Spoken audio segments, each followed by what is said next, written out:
So why you, Howard Schultz? Why are you the person that you think can oust President Trump from the White House without any party infrastructure, any party backing, and a ton of blowback from Democrats?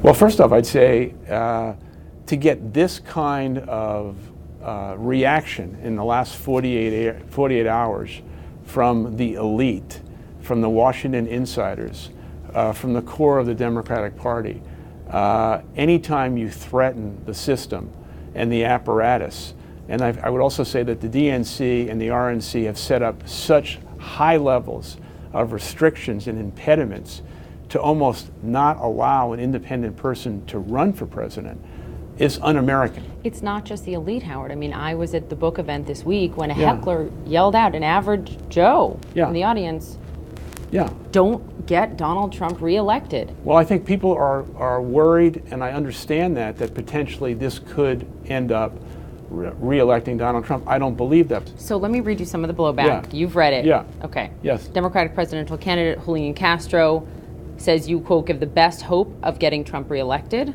Washington State Democratic Party chair, your home state, Seattle, Washington, 2 words for you, just don't. Dan Pfeiffer, senior advisor to President Obama, calls the idea half-baked.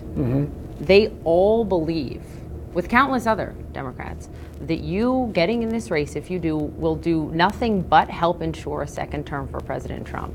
What do you see that they all don't, other than those poll numbers? What I see is that the majority of Americans are not being represented by the far right extreme of the Republican Party, the far left extreme of the Democratic Party, and I think lifelong Republicans and lifelong Democrats, given a legitimate choice for a better way, will find a home. Now, I'm going to go out to the American people over the next 3 months. What I hope to do is share my story and ignite a national movement. I think there's already a national conversation about this, well, for sure. Yeah. Look. Why do you think so many people have, why do you think we've gotten this kind of unbelievable reaction? Why? I don't know, but what I do know is the president wants you to run. Not only did he tweet as much, but Maggie Haberman in the New York Times is reporting this morning that this week at a fundraiser, he told his supporters he wants you to run because he thinks it will help get him reelected. Well, he should be careful for what he wishes for. Word association. I'm going to give you a name and I want your first reaction. President Trump. Despicable. Secretary Clinton. Honorable. Mayor Bloomberg. Highly respected. Senator Kamala Harris. I don't know her. Seems like a nice person. I just don't know her. Speaker Pelosi.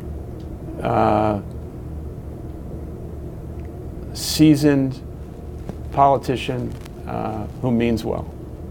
Abraham Lincoln. The best of the best.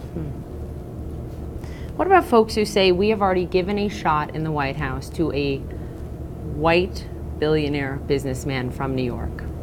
Granted, a different borough. Yeah, I'm very proud of my Brooklyn roots, as you know. But you know, I'm self-made. I'm living proof of the American dream. I think President Trump has done almost everything possible to discredit the dignity, the civility, the values, the respectfulness of the Oval Office, with no degree of any sense of responsibility to the American people.